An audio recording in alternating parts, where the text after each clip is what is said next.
Merci, merci Papa Kali, merci. C'est une soirée formidable ce soir.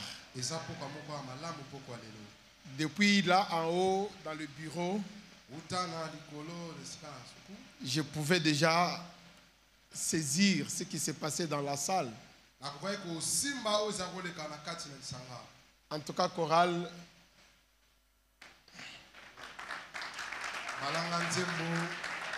coup de chapeau. On ne peut pas faire mieux quand même pour eux. Un travail formidable. Wow. J'ai été informé que c'est la parole du salut. Hein? Parole du salut Gombe. La maman qui dirigeait ici devant là. Vraiment, toi, tu vas aller au ciel.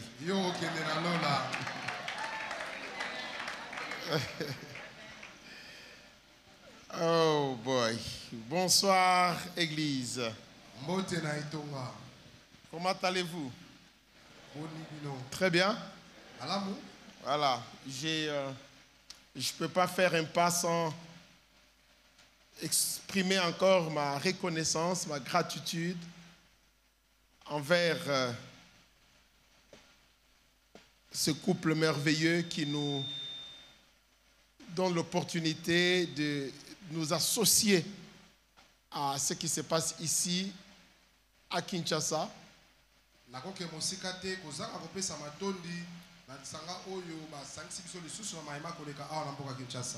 Papa Kali et Maman Yvette, sincèrement, merci, merci.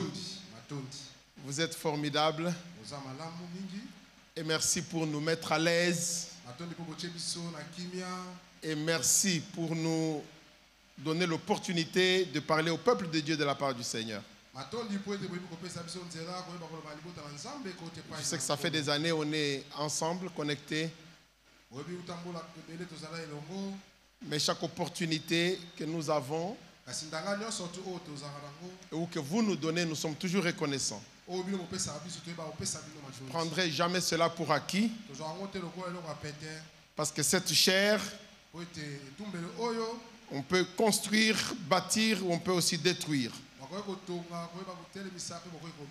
Merci pour nous faire confiance avec votre chair. Merci.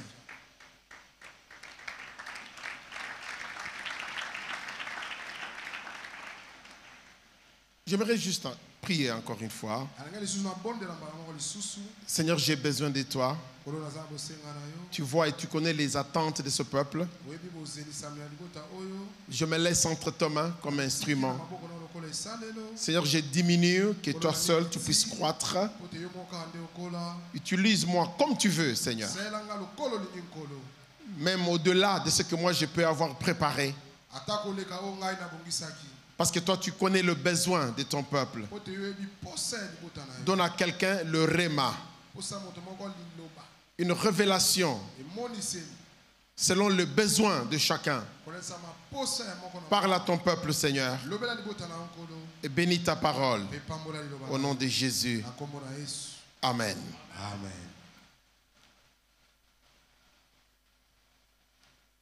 Comme le pasteur l'a dit, nos jours n'ont pas été enchaînés. Alors, je me permets de vous faire un petit résumé pour que nous puissions continuer. Notre texte de base pour ces 2 semaines, nous venons de le lire et le répéter, spécialement le premier verset qui dit, allons-y, ce premier verset qui dit, lève-toi, sois éclairé, ta lumière arrive. Amen. Amen. Et le mercredi dernier, le premier jour où nous avons eu l'opportunité de partager avec vous, nous sommes partis toujours dans Ésaïe, au chapitre 60, le verset 3. Wow, il y a des bons étudiants ici. Ésaïe chapitre 62, verset 3. J'aimerais que nous puissions rentrer encore à ce passage pour lire le verset 3 du chapitre 62 d'Ésaïe. Et nous lisons. Tu seras une couronne éclatante dans la main de l'Éternel, un turban royal dans la main de ton Dieu. Amen. Amen. Et nous continuons donc avec ce sous-thème. Tu seras une couronne éclatante dans la main de l'Éternel. Nous avons dit que la couronne était un symbole d'honneur et de gloire. La couronne est un signe de distinction, de mérite supérieur ou d'autorité. La couronne, celle qui était donnée aux généraux qui obtenaient les honneurs du triomphe. La couronne, c'est un signe de dignité. Et notre thème nous dit, tu seras une couronne dans la main de l'Éternel. Et nous nous sommes posé la question de savoir pourquoi une couronne doit être mise dans la main de l'Éternel. La Bible ne dit pas tu seras une couronne, on te donnera une couronne, mais toi-même tu dois être une couronne.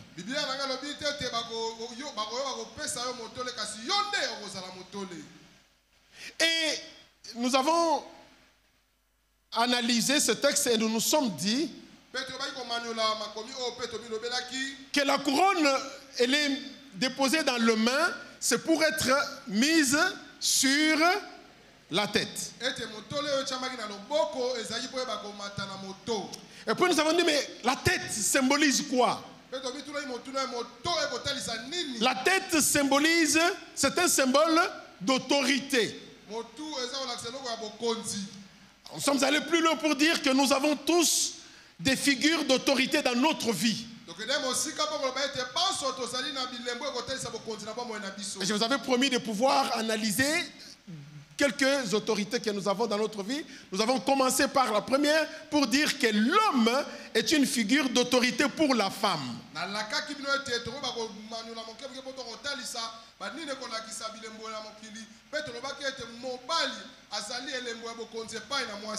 Là, nous avons vu comment le proverbe nous dit qu'une femme est une couronne sur la tête de son mari. Et nous avons exploité en détail. Et là, nous nous sommes dit beaucoup de choses. Et aujourd'hui, je voudrais continuer pour parler d'une autre autorité. Quelqu'un dit autorité. Autorité. La deuxième autorité que nous avons dans la vie, ce sont les pères ou les parents.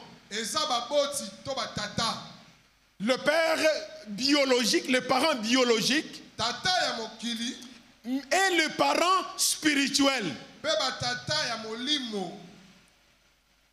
Alléluia. Amen. Alors quand nous disons nous voulons ou j'ai personnalité, faisons ça, que ce soit quelque chose de personnel. Je veux être une couronne éclatante à mes parents spirituels, à mes parents et à mes parents biologiques.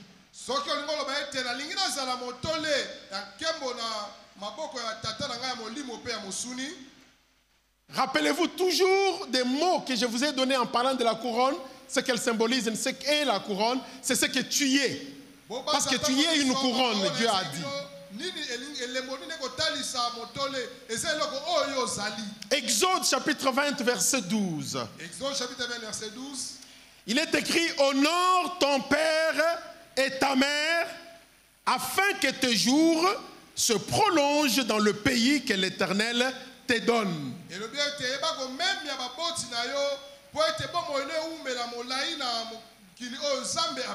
Au nord.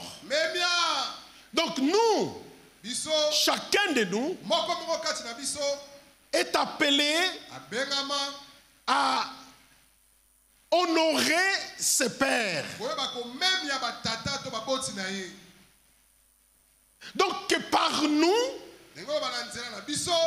nos parents puissent être honorés. Quand on te regarde, on dit ça c'est l'enfant de tel. Et en tant que chrétien, par exemple les chrétiens de la parole éternelle, Dieu attend de nous que nous puissions être l'honneur et la gloire de notre pasteur et de notre couple pastoral.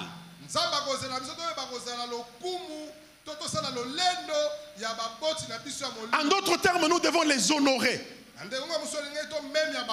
Vous n'avez jamais entendu, vous êtes quelque part, ah, Binoba Nakali, hein? Hein? Parce que vous priez dans telle église, on vous réfère par vos parents spirituels.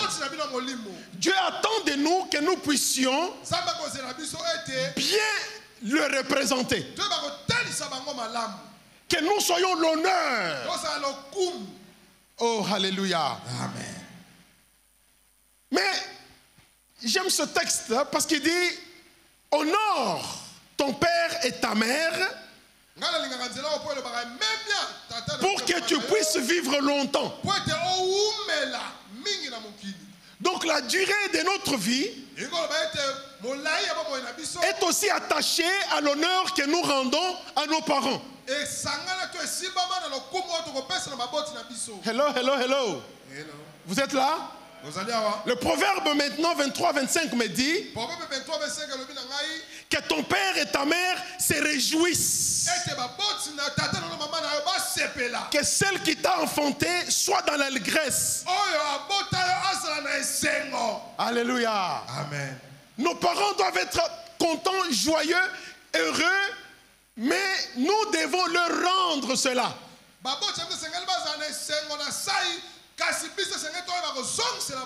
J'aimerais un peu m'attarder sur les pères ou les parents spirituels. Quelqu'un a dit il y a beaucoup de papas, mais il n'y a pas beaucoup de pères.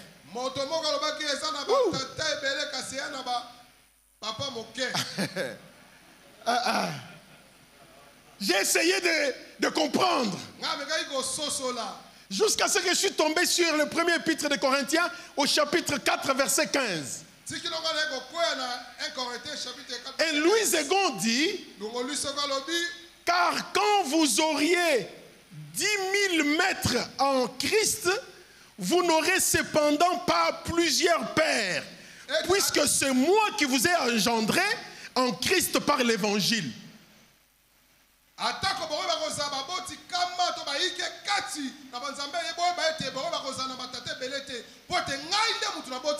Bon, parole de vie clarifie encore la version parole de vie. Il dit en effet, même si 10 000 personnes vous apprennent à vivre avec le Christ, vous n'avez pas plusieurs pères. Et le français courant,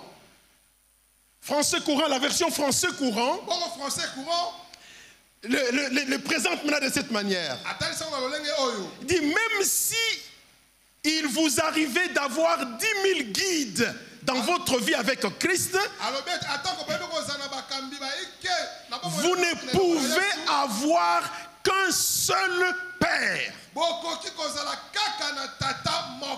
Et il continue pour dire, quand je vous ai apporté la bonne nouvelle, c'est moi qui suis devenu votre Père pour votre vie avec Jésus-Christ. Alléluia. Amen. Être une couronne sur la tête de nos pères, c'est leur honorer. Donc par moi, mon père, ma mère doit être content. Ils doivent être contents. Vous savez qu'il y a des choses qui se passent lorsqu'on fait la joie de nos parents.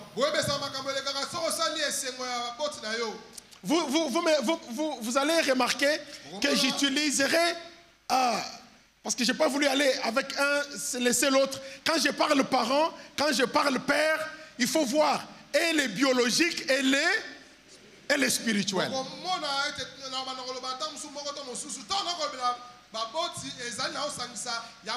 Si ton papa est content de toi, c'est une bénédiction.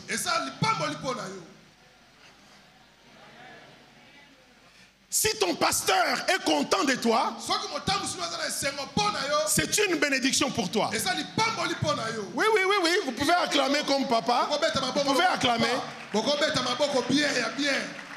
Parce que souvent on néglige cet aspect des choses. Plus surtout quand on grandit, on devient indépendant. On oublie qu'on est venu de quelque part. On oublie qu'on a été engendré par un couple quelque part. Des fois quand j'y réfléchis, je vois combien nos parents se sont battus pour nous. Et il y a eu des moments où j'ai même été un peu dans l'histoire pour connaître qu'est-ce qui s'était passé. Vous entendrez des choses telles que papa a dû vendre 2 parcelles parce que pour envoyer ses enfants en Occident. Vous voyez, ils ont fait des sacrifices, ils ont fait beaucoup pour nous.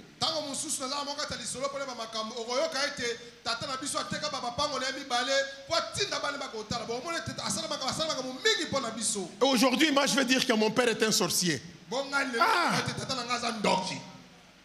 S'il était sorcier, il t'aurait mangé depuis que tu étais enfant.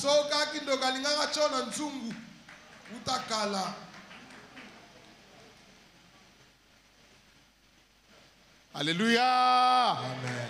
Aimons nos parents. Acceptons nos parents. Nous sommes là, c'est à cause d'eux. Oui. Il faudrait que lorsque nous passons, quand nous agissons dans notre comportement, que l'on dise, ça c'est réellement l'enfant de tel.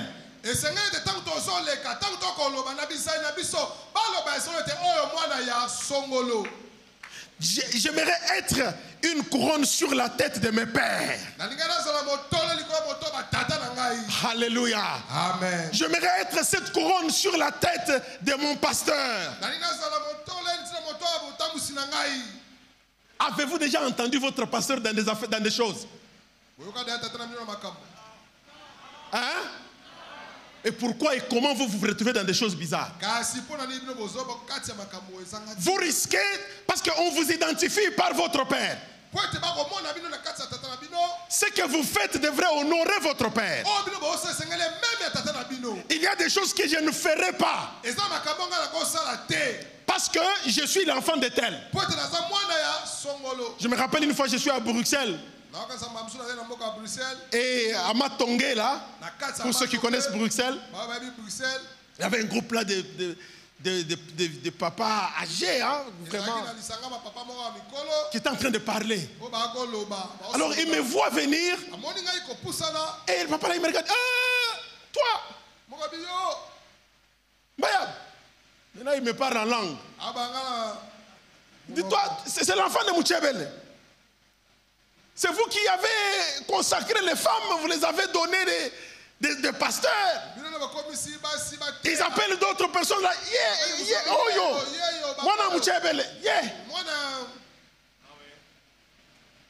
Donc ils me reconnaissent par mon père spirituel. Les choses dont ils parlent, c'est mon père qui les a fait. Ce n'était pas moi. Mais ils m'ont dit, c'est vous là. Faisons attention, bien-aimés.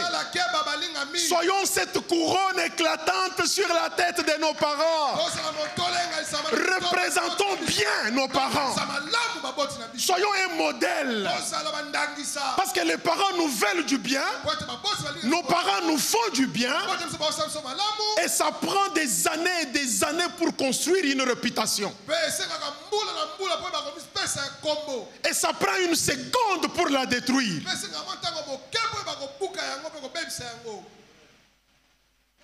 Il y a des gens qui peuvent fuir des églises à cause des comportements de certains enfants de l'église. Donc les parents payent le prix pour ceux qui n'ont pas fait. Soyez les enfants de vos parents. Alléluia. Amen. Vous ne savez pas combien de gens là dehors aimeraient avoir vos parents ici comme leurs parents. Ça c'est vrai. Excusez-moi, hein, mais vous avez un couple formidable. Yes. Non, c'est pas grave, même si c'est les bas. La vérité reste vérité. Ça fait combien d'années maintenant là qu'on est ensemble? Oui, nous là, avec les Kassenda.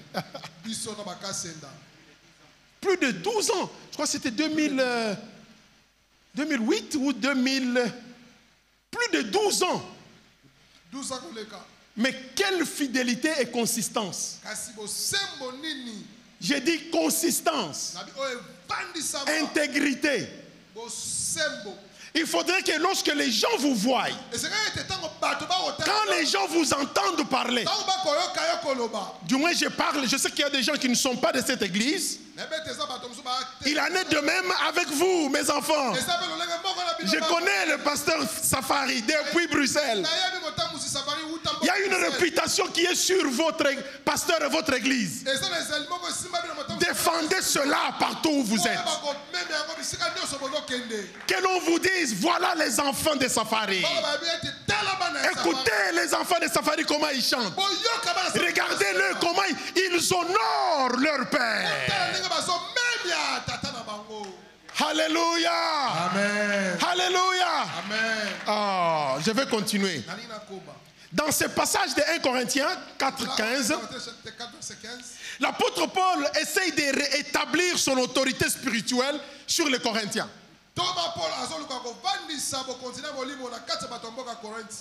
Il veut montrer qu'il a le droit de parler dans leur vie.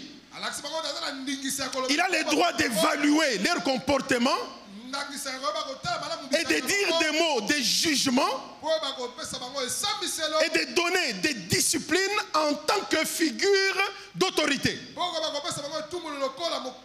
C'est ça que les parents font dans notre vie.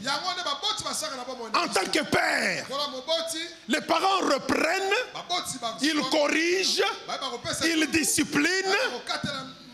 À ce moment-là, dans l'église de Corinthe, il y avait des gens qui commençaient à questionner Paul. Ils le défiaient.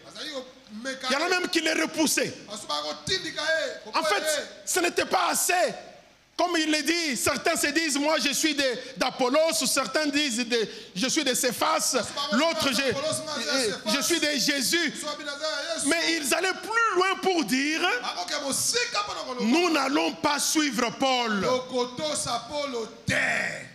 Donc Paul était en train de faire face à une faction, un groupe au sein de l'Église qui devenait de plus en plus hostile à lui.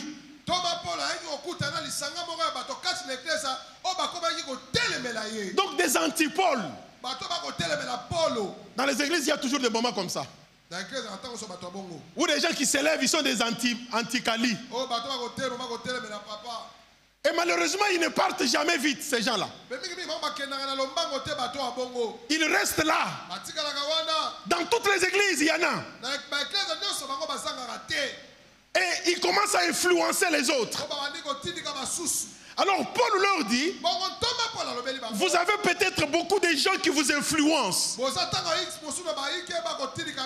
Mais vous n'avez qu'un seul Père. Alléluia. Amen. Vous pouvez aller suivre des enseignements dans un séminaire, dans une conférence. Ce n'est pas pour autant que vous avez plusieurs pères.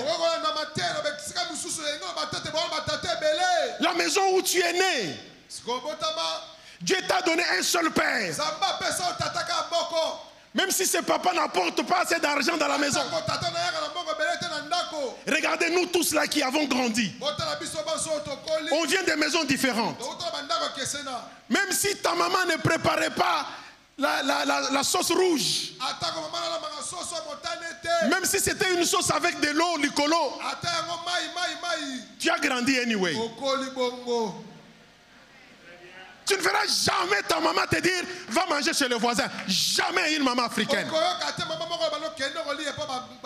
Les parents prendront le peu qu'ils ont là pour que leurs enfants mangent. Même si chez les voisins on mange mieux, mais avec le peu là, avec les mal préparés là, nous avons grandi. Même si on nous a proposé des choses à gauche à droite, nous n'avons qu'un seul Père. À l'église aussi, nous n'avons qu'un seul Père, une seule mère. Même si on nous propose de belles choses dehors.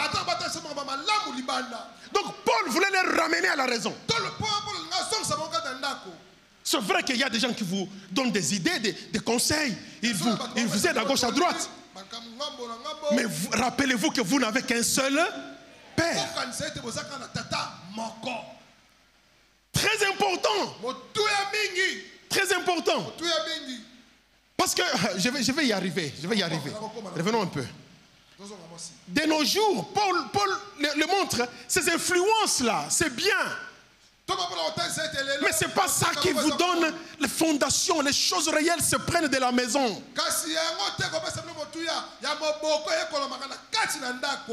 L'enfant reçoit l'éducation, il paraît, c'est entre l'âge de 0 à 8 ans ou à 5 ans ou 8 ans. C'est là où la base est fondée sur l'enfant. Tout ce qui viendra après est bâti au-dessus de ce qui a été fait déjà entre l'âge de 1 an ou de 0 ans à 5 ans.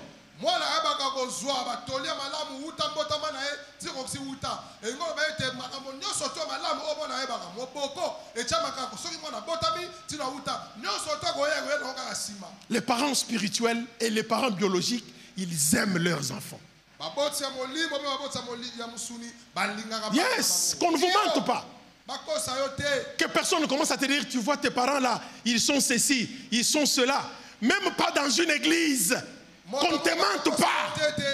Qu'on ne te dise pas, ce sont tes parents qui sont responsables de ton malheur. Ce sont ceci. Il est vrai que les malédictions des générations existent. Il est vrai que les malédictions provenant des lignées familiales existent. Il est vrai que, vous voyez nous tous là, dans nos familles quelque part, même au village, il y a peut-être un sorcier.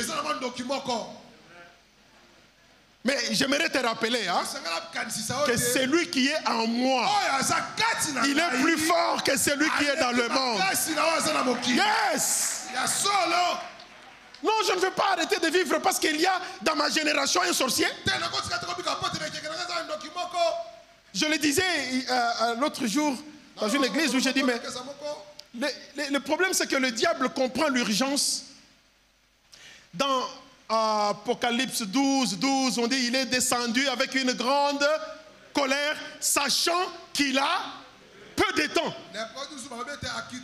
C'est comme ça que vous voyez un seul sorcier tuer 4, 5, 6 personnes dans une famille. Mais un seul chrétien ou 5 chrétiens ne peuvent pas amener 1 ou 2 personnes au Seigneur. Parce qu'on ne comprend pas l'urgence.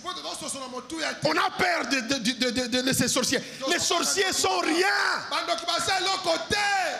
comparé à ce qui est en moi. Alléluia. Amen. Chrétiens, nous sommes plus que vainqueurs. Oui. Nous avons quelque chose que des fois nous-mêmes, nous ne réalisons pas que nous avons. Mais je t'informe que le diable sait que tu es plus fort. Et les démons le savent. Ils ont peur de toi pendant que toi tu as peur d'eux. Alors relève-toi. Regarde ton identité. Accepte ton identité. Et marche dans ton identité. Yes. Alléluia. Amen. Galates, chapitre 4.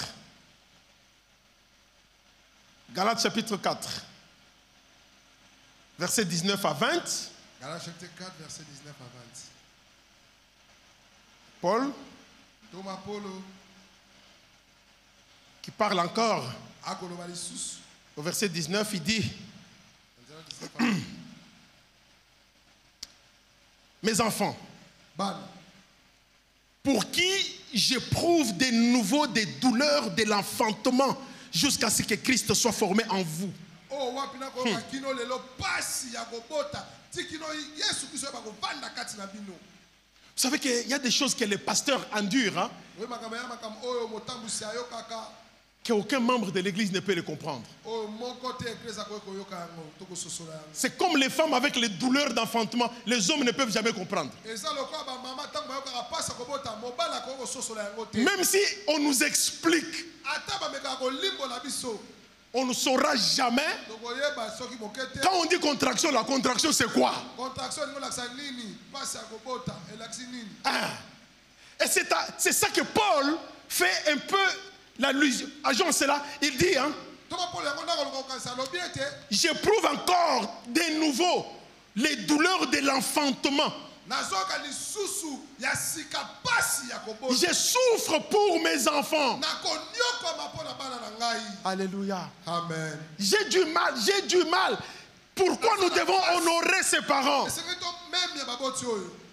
Quand nous pensons à ce que ses parents ont enduré pour nous. Tango totala ka baboti na biso bamona ka pona biso. Mes frères et sœurs, aimons nos mamans. Tolinga baboti na biso. Acceptons nos mamans. Toli ba mama na biso. Faisons du bien à nos mamans. Tosala malamu na mama na biso. Un jour, j'étais dans ma maison. Kolbona zana ndako na ngai.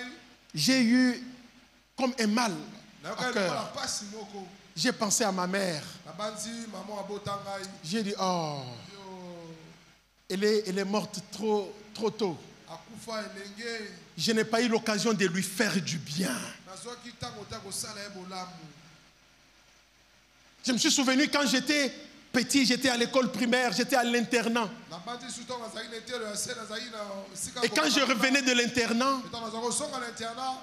j'ai grandi dans une maison où il y avait plusieurs femmes, hein, vous comprenez. Maintenant, ma maman prenait mon sac. Elle enlevait les habits sales pour me remettre de nouvelles habits. Elle mettait les numéros. Je n'oublie jamais cette scène. Elle mettait un numéro sur mes habits. Et elle cousait ça à la main avec un truc pour faire... Si c'est numéro 20, elle fait le 20 là en cousant comme ça. Et puis elle va me faire asseoir et prendre les cailloux pour faire mes pieds. Quand j'ai raconté à ma femme, elle a dit, hey, je vois pourquoi tu aimes aller faire le pédicure jusqu'à cet âge. Ma mère m'avait habitué au pédicure et c'est resté avec moi. Des petites choses, hein? Mais ce sont des souffrances, ce sont des sacrifices que les parents ont fait. Et aujourd'hui, moi, ma mère, je peux l'appeler sorcière. Yalokuta. Jamais. Apprenons à honorer nos parents, bien-aimés. Soyons l'honneur de nos parents biologiques et spirituels. C'est à cause du temps que je mélange les deux. Si on avait beaucoup de temps, j'aurais abordé seulement les biologiques et puis aborder les spirituels. Mais prenons les deux ensemble. 1 Thessaloniciens, chapitre 2, versets 11 à 12. Vous savez aussi que nous avons été pour chacun de vous ce qu'un père est pour ses enfants. Voilà ce que nous avons fait. Vous exhortant, vous consolant, vous conjurant de marcher d'une manière digne de Dieu qui vous appelle à son royaume et à sa gloire. Le rôle d'un père spirituel ou des parents spirituels, c'est d'élever ses enfants spirituellement. Les parents spirituels vous nourrissent ou nous nourrissent. Ils nous protègent. Ils nous donnent la connaissance, la compréhension, la sagesse, les conseils et la bénédiction des enfants. Alléluia. Amen. Savez-vous que les parents sont une source de bénédiction? Oui. Vos parents spirituels, vos parents biologiques sont des sources reconnues par Dieu comme source de bénédiction.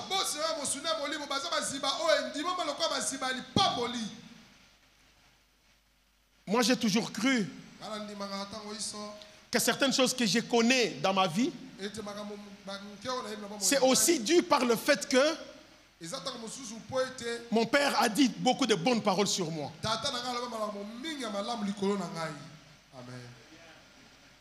Beaucoup de bonnes paroles. Son dernier voyage aux États-Unis, je l'ai fait venir aux États-Unis pour les soins. Et il m'a rappelé. Il m'a dit, tu m'as fait voyager le monde. Pourtant, c'est lui qui nous avait envoyés en Europe. Mais il a vu l'Europe à cause de nous. À cause de moi, il a vu l'Europe. Et il m'a rappelé, à cause de toi, j'ai vu l'Amérique. J'ai eu le soin dans les meilleurs hôpitaux. Et quand il est rentré au Congo, il est mort. Et quand je viens à Kinshasa, après la mort de papa, on me dira qu'il y avait un testament écrit par mon papa. Ça faisait plus de 20 ans que je n'étais pas venu au pays. J'ai vu des papas du quartier ici à Bandal voulant me voir. Il me dit, c'est toi Pius? J'ai dit oui. L'ingénieur de formation? J'ai dit oui. Il dit, ah, Tatumbaya ne faisait que parler de toi. Il dit, j'ai un fils. J'ai un fils. Alors je commence à regarder, c'est toutes ces paroles-là qui donnent maintenant que les bonnes choses se passent dans ma vie. Parce qu'il me bénit, parce qu'il est content, parce qu'il est ceci, parce qu'il est cela. Soyez l'honneur de vos parents, s'il vous plaît. Soyez l'honneur. Nous pouvons prier comme nous voulons si nous négligeons nos parents biologiques et nos parents spirituels. Dieu n'est pas content de nous. Tu vois le calme là, hein? J'aime ça. Moi j'aime quand c'est calme.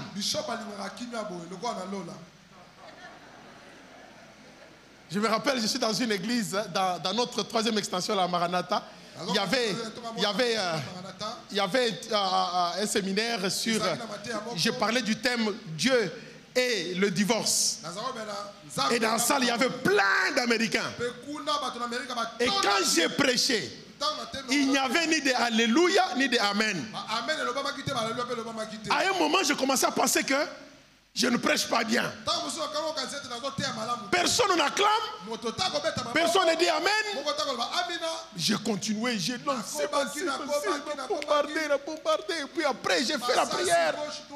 Je suis allé m'asseoir. Et quand on finit les cultes, je vois presque une ligne. Un à un. Oh, homme de Dieu. Moi, je suis pasteur. Je suis à mon 3e divorce. L'autre vient. Maintenant, là où on parle ici, tu vois, je ne suis pas venu avec ma femme. Ça ne va pas. On est en train de divorcer. Donc, ce que les Français disent là, qui se sent piqué, connaît l'affaire. Regarde ton voisin, quand il ne dit pas Amen là, il connaît l'affaire. On ne va pas beaucoup s'inquiéter. L'objectif principal d'un père est de faire de sorte que les enfants, les fils et les filles puissent réussir. Ouais. Aujourd'hui, je ne parle plus seulement comme un père et comme un enfant, mais je parle aussi comme un père et un grand-père. Un père veut toujours que ses enfants aillent plus loin que là où lui a été. Un père, les parents spirituels, ils veulent que leurs enfants puissent connaître le Seigneur et le connaître bien. C'est pourquoi les pasteurs se poumonnent à vous enseigner à organiser des rencontres grandioses, faire venir des hommes de Dieu, des femmes de Dieu, parce qu'ils ont les soucis de voir leurs enfants grandir. It's okay, ne dites pas amen, c'est pas grave.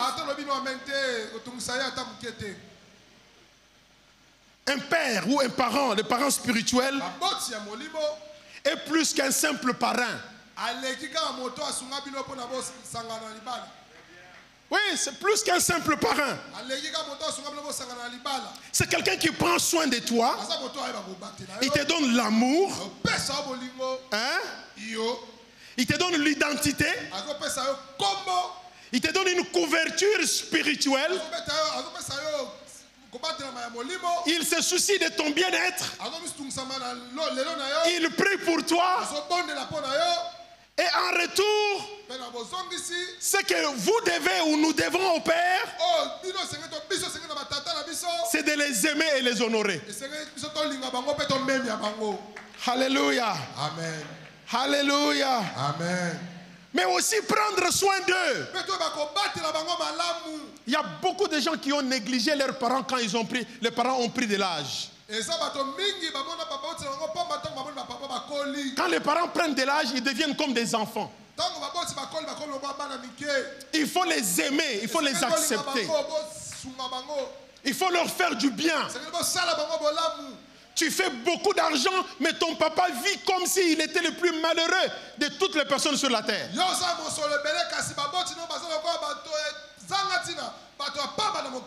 Nous disons toujours à nos enfants, ne nous mettez jamais dans les homes de vieillards. Laissez-moi rentrer à Bakwanda, faire vivre là-bas même si vous voulez. Parce que dans ces hommes de vieillards là, on maltraite les gens, du moins chez nous là. Parce que les enfants font quoi? Ils se fatiguent des parents et ils vont les larguer là-bas. Ils viennent une fois par an au Mother's Day ou bien Father's Day. Ils viennent pour le voir avec des fleurs, avec des cadeaux. Non, les parents là, ils ont besoin de se sentir aimés par leurs enfants. Ils ont besoin de savoir que leurs enfants sont présents dans leur vie. Alléluia. Amen. Quelqu'un dit c'est la vérité. C'est la vérité. Je vais être une couronne éclatante pour mes parents. Je vais être une couronne éclatante pour Dites-le bien, je vais être une couronne éclatante pour mes parents. Je crois que si tu as cette ambition-là, Dieu te bénira, même te rendra grand parce qu'il voit que tu as des projets. Alléluia. Il voit que tu veux prendre soin de tes parents.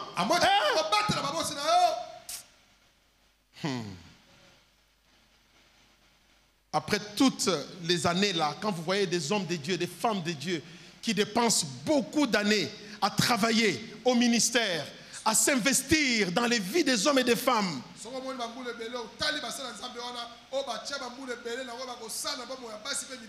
il faudrait que quand tes parents, parlons spirituel, quand ils te voient, quand ils t'entendent, qu'ils disent voici mon héritage.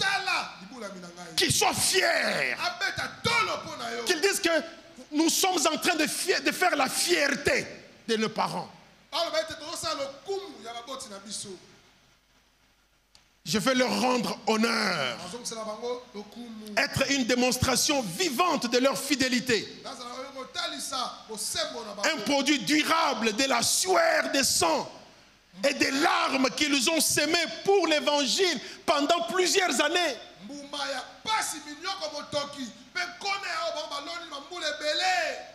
Malheureusement, de nos jours, les chrétiens engagent les pères spirituels. Ils engagent, comme au travail, on engage quelqu'un là. De la même façon qu'ils engagent, de la même façon aussi, ils chassent. Les gens changent de père spirituel comme du n'importe quoi. Un père spirituel ne se change jamais. Il est exactement comme le père biologique. Tu ne peux pas changer de père.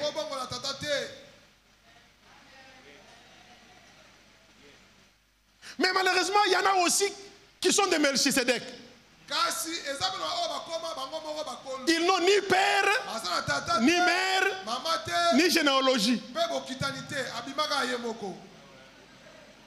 On ne sait pas d'où ils sont sortis. Mais il est devenu un grand pasteur, un grand prédicateur. Mais qui t'a engendré?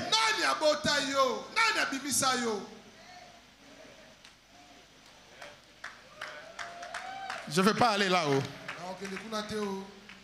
Le mot honneur veut dire estime, respect, dignité, réputation, les sentiments que l'on a de sa dignité morale.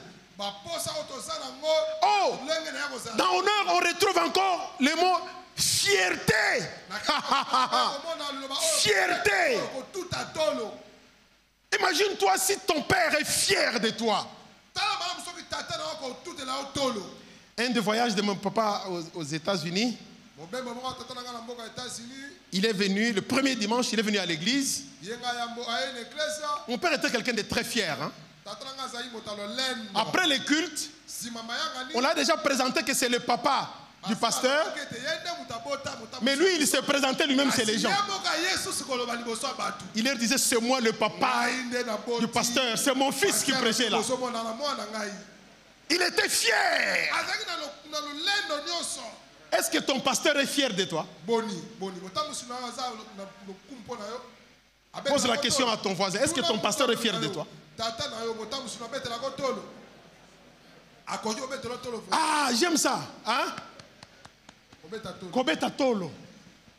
Il faudrait que ton pasteur, il faudrait que ta maman pasteur, il faudrait que tes parents biologiques puissent dire, ça c'est notre enfant, ça c'est notre enfant, ça c'est notre fille, ça c'est notre fils. Et même pas seulement eux, d'autres personnes qu'ils disent, ah, vous savez une chose que j'aime bien, c'est exactement comme moi. J'ai retrouvé ça dans Pasteur Kali, j'ai retrouvé ça dans l'apôtre Dalo l'autre jour quand il parlait. On ne peut pas parler pendant longtemps sans faire référence à notre Père spirituel. Jamais. Parce que nous ne sommes pas faits de nous-mêmes. Nous venons de quelque part. Et nous reconnaîtrons toujours cela jusqu'à la mort. Et tu ne m'entendras jamais dire que j'ai un nouveau Père. Non. On ne peut pas avoir un nouveau Père. Le Père reste le même Père. Et comme on ne comprend pas ces choses, on n'honore pas les pasteurs en République démocratique du Congo. Parce qu'on ne saisit pas ce genre de choses. En Amérique, on a une culture, et on en parlait tantôt au bureau là, d'honorer le couple pastoral. Au Congo, on a une culture d'attendre quand ils vont mourir et de venir pleurant et dire toutes les bonnes choses. Malheureusement, ils n'entendront rien de tout ce que vous allez dire. Ils n'ont pas besoin d'entendre ça quand ils seront morts. Ils ont besoin d'entendre ça maintenant. Pendant qu'ils sont encore vivants, il faut les honorer. Ah, j'aime ce genre de calme. Ça me pousse encore de parler. Tu auras les conseils après, ça on va te dire n'appelle plus le pasteur Pius pour ce genre de réunions comme ça. Quand on a parlé des femmes, tout le monde était content. On a eu les femmes, on les a eues. Non. Aimons nos parents. Ah, je disais aimons nos parents. Aimons nos parents. Il y a quelques années, papa, tu le sais d'ailleurs, je suis allé en Belgique, j'ai établi la culture d'honneur pour honorer mon père spirituel. Comme Dieu est un planificateur par excellence, Dieu savait combien d'années lui restait sur la terre. Et lorsque nous parlions aux gens, c'était calme, toujours comme ça là. Les gens ne saisissaient pas. Ça a pris des années. Chaque année, on revenait là-bas, Pasteur Freddy et moi. On parlait à l'église. On disait aux gens, appréciez vos parents. N'attendez pas qu'ils meurent. Au mois d'août 2019, il est parti rejoindre le Seigneur. 2 jours après, on a pris l'avion, madame et moi, on est descendu à Bruxelles. Les deux, ils se tenaient à l'église. Quand je suis entré à l'église, les mamans de l'église sont venues pleurant chez moi. Papa, tu nous disais ces choses. On ne savait pas qu'il allait partir aussitôt. Tu nous disais ces choses. Bien-aimés, n'attendons pas la mort. Combien de gens, quand leurs parents meurent, ils dépensent beaucoup d'argent pour les enterrer. Argent gaspillé. Organiser des grandes histoires de deuil. Et ceci. Et vos parents ne sauront jamais que vous avez fait ça. Faisons le bien maintenant. Aimons-le maintenant. Et nous devons leur dire. Oui. Il faut leur témoigner de cela. Malachie 4, 5 à 6 dit, voici, je vous enverrai Élie le prophète avant que les jours de l'Éternel arrivent. Ces jours grands et redoutables.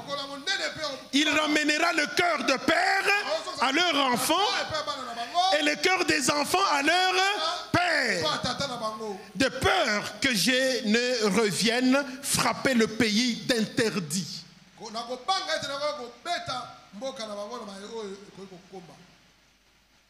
Je pense que nous pouvons déclarer cette époque-là maintenant.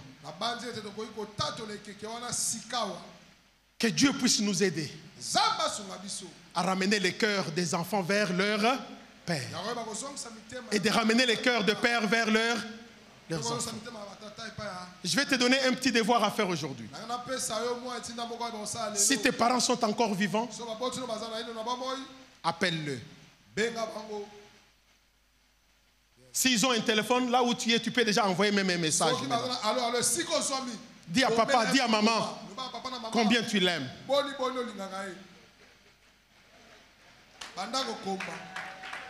Écris, là où tu es, tu as ton téléphone. Écris-le. L'évangile est pratique. Hein.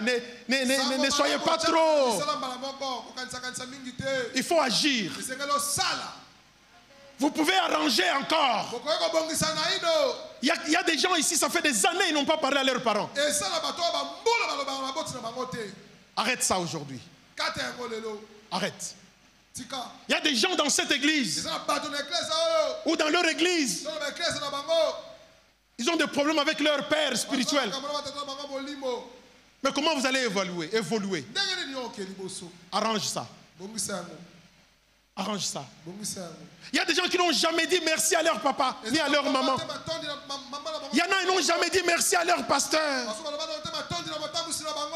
Mais ils veulent seulement que le pasteur leur fasse du bien. Un jour, j'avais rendez-vous avec pasteur Kali dans le bâtiment administratif. Le chauffeur est venu me prendre. Quand je suis arrivé, et en bas là, c'était rempli de gens. Je monte, je demande au pasteur, il dit oui, ils sont venus pour des rendez-vous. Je dis, hé, papa, tu restes là toute la journée pour recevoir tout ça là. Et ce sont ces mêmes personnes qui demain vont insulter le pasteur. Et demain ils vont quitter l'église. Et demain ils vont aller ailleurs, ils vont se nommer un autre père spirituel. Bien-aimés, honorons ces gens. Honorons ces gens. J'ai dit honorons-le. Est-ce Parce que c'est comme ça qu'elle honore. C'est comme ça. C'est comme ça.